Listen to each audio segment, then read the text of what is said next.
All right, folks, this is Acid Roots. I noticed something about R&B. I'm going to yap about that for a bit.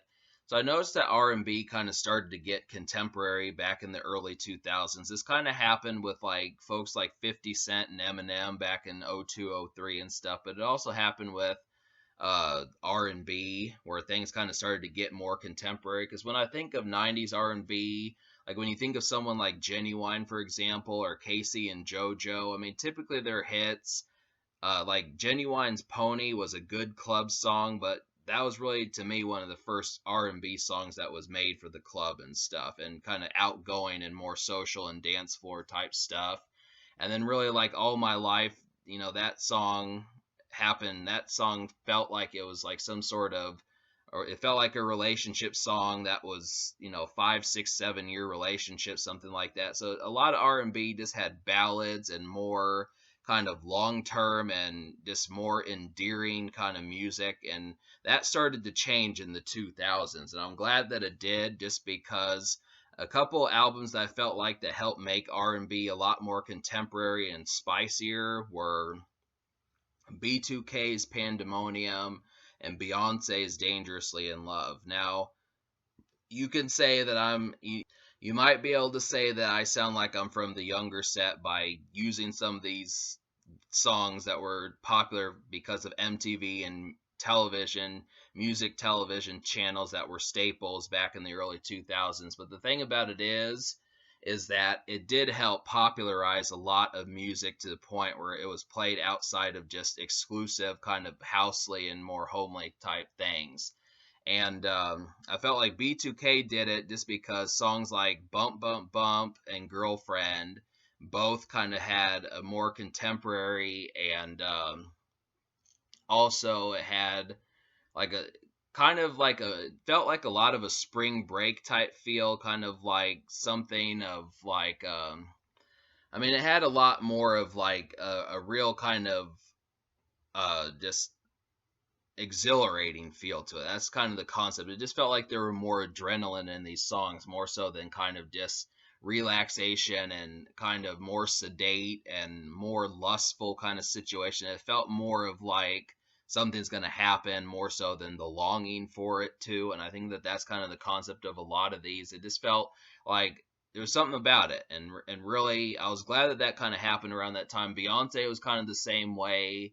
I felt like songs like her Crazy in Love and Baby Boy with Sean Paul, Me, Myself, and I, and then of course Usher did huge in 2004 with Confessions. But a lot of those albums, Confessions, Dangerously in Love, B2K's Pandemonium, I mean, they kind of helped shape R&B to the point where it had a lot more of like, okay, this is like club type music, and it's not just for people who are 30 or 35 or married or something like that. It's not just for married couples looking for a little bit of romance when they're not looking for gangster rap or something like that. It kind of reached a point where now more ages and in a romantic sense, but not quite like a marriage, have five of my kids sense, to kind of have that sort of vibe to it.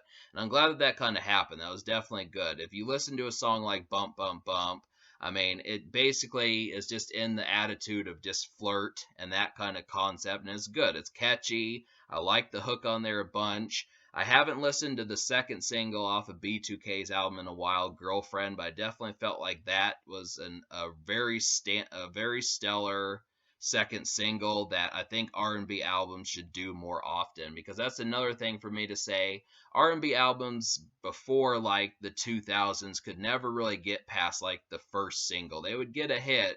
They would get a hit at least, but that would be the main reason why you bought the project. But it's very difficult for R&B to be able to get a second single, just because they always change the mood and the energy of it, and people want like the fast and up tempo stuff, but they change the mood to something more romantic and kind of more endearing, and that always botches it. I mean, Usher figured it out in 2004, but for the most part, I'm glad that R&B kind of went through some of the shape shifting in the 2000s, but yeah, it's just difficult to kind of copy that concept because B2K basically messed it up after Girlfriend. Those were their two biggest hits, it seemed like, but they couldn't really get it like a third single, and then they broke up. So that was just kind of the situation. But those two songs, the fury that they had back in 2003 with those two songs getting all the plays and the popularity of all that, it's like, well, do that again. And that's what you have to say with every R&B album. You look at what happened with Akon, and Akon did it. I mean, he was an R&B artist that was able to do it, and he did it well. He figured out not to get trapped into the concept. He could have just given us Lonely, and that would have been it. But he came up with Locked Up. He came up with Belly Dancer and some of those records. So he was able to kind of find the vibes that people wanted. T-Pain was able to do it. Trey Songz later on was able to do it. Some of those folks. I mean, there was just a lot of that stuff that kind of happened. And then to talk about Beyonce, I mean, she really, I think she had like the same template as B2K, but she just did it even better because she hit number one like a couple of times. She had Crazy in Love with Jay-Z. She had Baby Boy with Sean Paul. She had Me, Myself, and I, which has a great beat on there, a bunch of good stuff. And then she also had like Naughty Girl. So, I mean, she really did that. And that was kind of, I feel like those two albums, I mean, there's probably more in some cases, but I felt like definitely B2K's Pandemonium, and then Beyonce really broke down the walls completely to be able to get R&B to the point where it's like, okay, this is more than just some marriage song or some, super long-term relationship type song where you have to, be songbirds just to be able to mess with. And I think that that's just kind of the concept behind it. So I'm glad for those. They definitely helped out a bunch.